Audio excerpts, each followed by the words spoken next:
বাংলাদেশকে ইন্ডিয়া বছরের পর বছর ডেকেডের পর ডেকেড কিন্তু বুলি করে আসছে, আর এই বুলিটাকে পুরোপুরি বাংলাদেশের সাইড থেকে জামাই আদর দিয়ে 15 বছর ধরে প্রচন্ড পরিমাণে আদর করে রাখছে। আর এরপরও যে আমরা এত হেট্রেট করতেছি, এত কিছু দেখাচ্ছি, এত কথা বলতেছি যে ইন্ডিয়ার এগেনস্টে অ্যাকশন নেওয়া উচিত, কথা বলা উচিত, তার আগে একটা সত্যি কথা আমি জানাই দিতে চাই আমার বাঙালি ভাই বোনদের কাছে। সেটা হচ্ছে, আপনি বাংলাদেশের কথা বলছেন, Bangladesh is half India this point, এর থেকেও বেশি হইতে পারে। যে কোনো শপিং মলে যান, দোকানে যান, যে কোনো শেলফ দেখেন, যে কোনো প্রোডাক্ট দেখেন, যে কোনো বিজনেস দেখেন, সবকিছু হচ্ছে ইন্ডিয়ান ইম্পোর্ট করা। আপনি যে কোনো ফ্যাক্টরিতে দেখেন, বাংলাদেশে ইন্ডিয়ান অপারেটেড ফ্যাক্টরি দিয়ে ভরা। ইন্ডিয়ান মানুষ বাংলাদেশে এসে শুধু চাকরি করতেছে না, 3 বছর 4 বছর 5 বছর ধরে ওয়ার্ক পারমিট শেষ হয় না, বছর পর বছর তারা চাকরি করে বাংলাদেশ থেকে স্যালারি নিয়ে যাচ্ছে। অ্যান্ড সেই স্যালারিটা আমরা যে রেমিটেন্স পাই, তার একটা বিশাল অঙ্কের রেমিটেন্স, ওদের স্যালারিটা ক্যাশ টাকায় করে ওরা বের করে নিয়ে যাচ্ছে আমাদের রেমিটেন্স, পাই আমাদের রেমিটেন্স যেটা বাংলাদেশে থাকার কথা। এরপর আসতেছি বাংলাদেশের সকল বিজনেসকে বাদ দিয়ে শুধুমাত্র ইন্ডিয়ান প্রোডাক্ট, আমাদের ইম্পোর্টের টাকা পুরোটা ইন্ডিয়াতে চলে যাওয়া, বাংলাদেশি বিজনেসগুলোতে বাংলাদেশের টাকা বাংলাদেশে থাকেই না।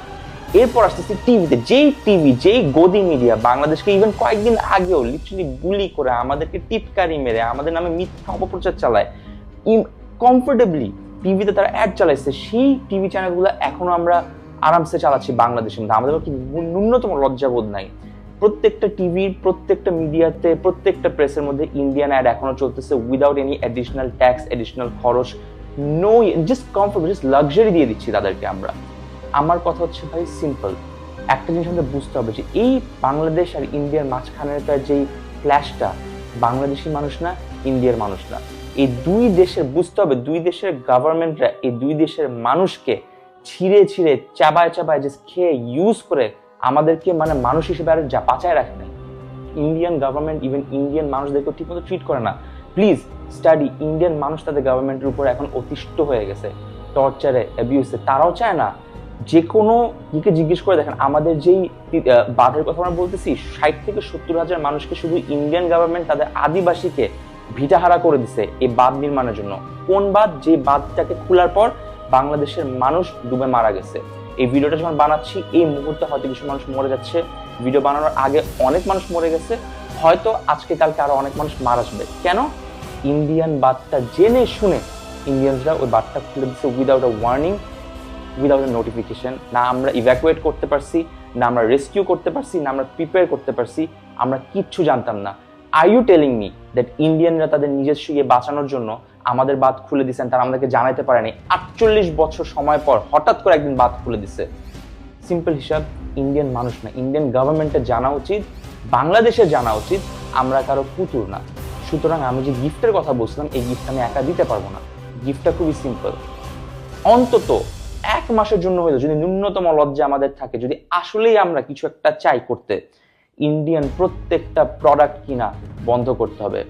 বাংলাদেশে যেসব কেবল অপারেটিভ অ্যাসোসিয়েশন বাংলাদেশ, যারা আমাদের যারা টিভি চ্যানেলকে সেন্ট্রালি ইয়ে করে, রান করে, তাদেরকে বলতে হবে you cannot run a single Indian ad in Bangladesh, you cannot run a single Indian channel in Bangladesh. চালাইতেই যদি হয়, যদি ওটা করতে হয়, বাংলাদেশের প্রত্যেকটা চ্যানেলের, ইন্ডিয়ান প্রত্যেকটা চ্যানেলের প্রত্যেকটা সকল টাকা, এই পুরা মাসের টাকা ফুল ফান্ডিং যাবে হচ্ছে এই বন্যার্থদের পাশে, যেটা ইন্ডিয়ানদের জন্য আজকে এরকম হয়েছে।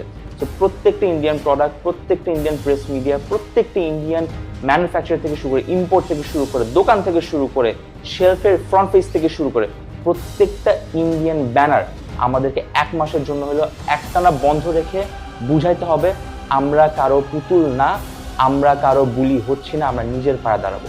That's number 1। এরপর আমি আসতেছি হচ্ছে সুন্দর করে বাংলাদেশে এই যে বন্যার্থদের সাহায্যের কথাটা আমি কেন আগে বলিনি, আমি কেন আগে ইন্ডিয়ার কথা বলছি? আমার কথা হচ্ছে, প্রত্যেকবার যখন বন্যা হবে, প্রত্যেকবার যখন ক্রাইসিস হবে, তখন কি সেলিব্রিটিজরা এসে এসে শুধুমাত্র ভিডিও করবে, ফান্ড রেজ করবে, তারপর এরকম রেস্কিউতে যাবে? এখানে কি সরকারের কোনো কাজ নেই? মন্ত্রীদের কোনো কাজ নেই? আমরা সাধারণ জনগণ, আমাদের কোনো কাজ নেই? আমাদের কোনো রোল নাই? শুধু কি স্ট্যাটাস দিব? শুধু সরকার না, শুধু আমাদের অর্ডিনারি মানুষ না, সিটিজেন্স না, আর্টিস্ট না, সেলিব্রিটি না, ইনফ্লুয়েন্সার না, ক্রিয়েটর না, প্রত্যেকটা সিঙ্গেল মানুষ ইন্ডিয়াকে আমরা গিফট দিব, 1 মাসের গিফট। কোনো প্রোডাক্ট বয়কট ফয়কট কিচ্ছু বুঝি না। একটা মাস টিভি চ্যানেল থেকে শুরু করে, প্রোডাক্ট থেকে শুরু করে, বিজনেসেস থেকে শুরু করে ইন্ডিয়াকে ভুলে যেতে হবে। Let them know that we are not their puppets. Thank you.